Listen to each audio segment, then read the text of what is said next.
I've been doing Q&A sessions about every month, but they've been so popular that I'm going to start doing them every week for a while. I post a call for questions on Facebook. You guys ask anything, photography related or otherwise, and then I answer them. Let's get started. Vincent asks, I've been looking at the Sony Alpha 7S for hiking. Using native lenses, you can get from 20 millimeters to 200 millimeters with two lenses at a quarter the weight of compatible DSLRs. Thoughts? I keep seeing Ansel Adams in that photo where he has a ginormous camera on a monster tripod that he has to stand on the roof of his 50s station wagon to actuate the controls. Well, I did just recently have the Alpha 7 in my hands. It wasn't the S or R model, but they're all similar to operate and to hold. It's a great camera and a great system. I'd hike with one. Next, M. Cena asks, which is better only for macro use? AF extension tubes plus 50 millimeter prime or 40 millimeter macro? For Nikon D50-100. By the way, new look is nice. Well, first of all, thanks. As for macro, I primarily shoot with this 105mm macro lens, but there are many options, including extension tubes. There's just one problem with me commenting on extension tubes. It's not something I've done. If you have, yes, I'm talking to all of you, let us know in the comments what your experience with extension tubes has been. On to CG, who says the Pentax Q is a really cool small system camera. I shoot a Q7 and it is great fun. Go for it. I have loved the Q system since day one. It's not about sensor size or specs that you'll find on really expensive cameras. It's about the get up and go factor of a light and versatile camera. It's a system that really seems to have some soul, and Pentax, if you're watching, give me the Pentax. Now, Hog427 asks, have you ever experienced a possessed mouse or keyboard problem on your Mac? I noticed your non-Apple mouse. Not really any problems, but here's my trackball, and if you guys can see it. And then here's my Apple mouse. I've got a few mice. I've got actually a couple different sizes of trackballs, and then I have the trackpad on my MacBook. Why do I have so many different options? Well, most importantly, a trackball or the trackpad on the laptop is easier to use in bed or on the floor. And I just like to mix up the control scheme. Some days the mouse flows for me, other days the trackball, and sometimes the trackpad. Steve's question is, did the Nikon D3200 have any known focus issues? Mine is fine in auto, but anything else is blurry. Steve, not that I'm aware of. One thing that you say is that it's fine in auto, so I'm wondering if you're getting motion blur from slower shutter speeds when you're not in auto. If you could send me one of the blurry shots to secrets@snapchick.com, I can take a look and tell you more. Now for Keith, who has two questions. First, how do you feel about electronic versus optical viewfinders? Second, when using an EVF, what displays do you have turned on? Active focus points, histogram, level, grid lines, etc. I'm wondering if you find those things particularly useful or if the clutter detracts from your creativity.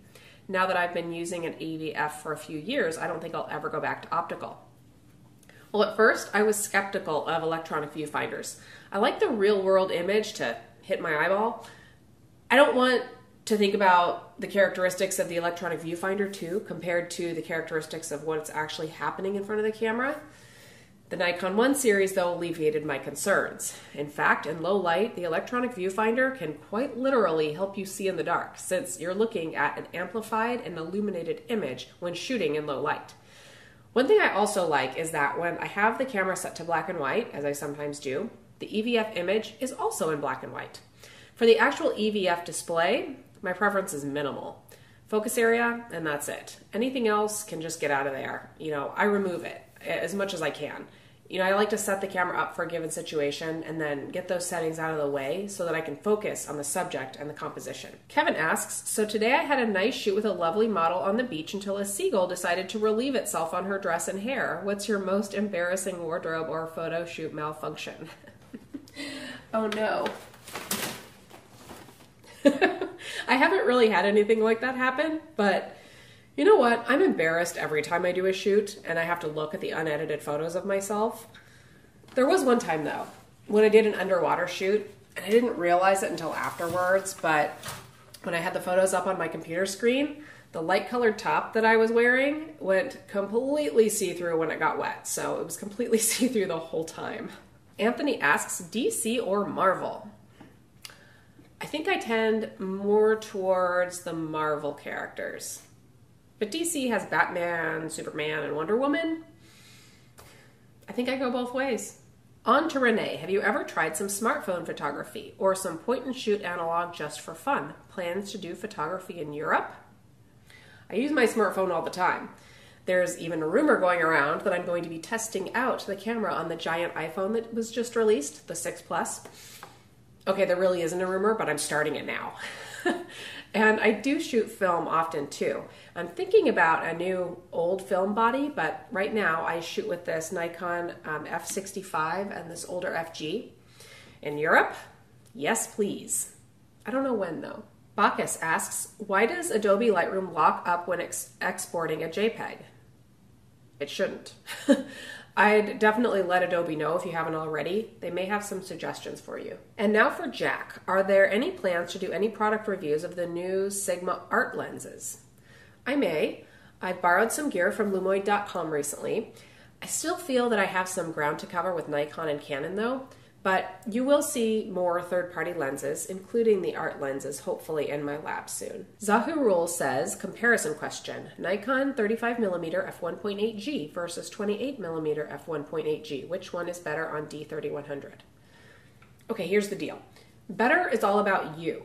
If you have the D3100, you probably also have the 18-55 kit lens, and you can set that lens to both 28mm and 35mm and see which of those focal lengths would work best in the situations that you like to shoot in. Danilo says, a landscape painter may take many days or even weeks to complete a scenic of the Grand Canyon. Do you ever feel disadvantaged that your photo of the same scene is finished in 1/125th of a second?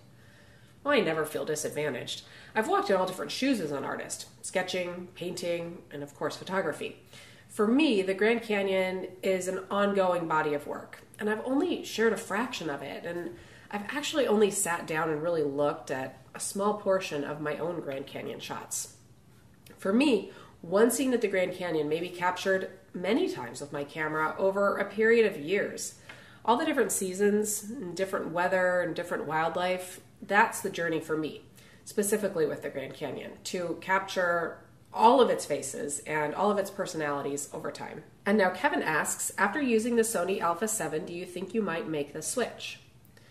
I don't see myself switching systems, but if I were building a system from scratch right now, it would definitely be quite a shootout. Alfred asks, if you were asked to do a photography job that you were not 100% confident you could do, would you still do it? Yes and no. I would find an expert for the type of job and then work alongside them. Curtis says, what do you tell someone like me who has lost their passion for photography? I still want to do it, but at the same time, I have a hard time getting myself out there and taking pictures. I guess what I'm asking is a motivation help. Well, there's no one fix because we're all wired differently, but here's a link to a video where I give you some of my suggestions. Lost Bobcat asks, do you own any rangefinder cameras? What do you think of them? I don't, but I will. Film will be shot with it. That's it for today, guys. Next week, I'll take any questions that I didn't get today, plus any others that you guys ask, and I will answer them in another Q&A video. You know how to ask me questions, right? In the comments below, maybe on Facebook. You can find a link to my Facebook page in the description of this video.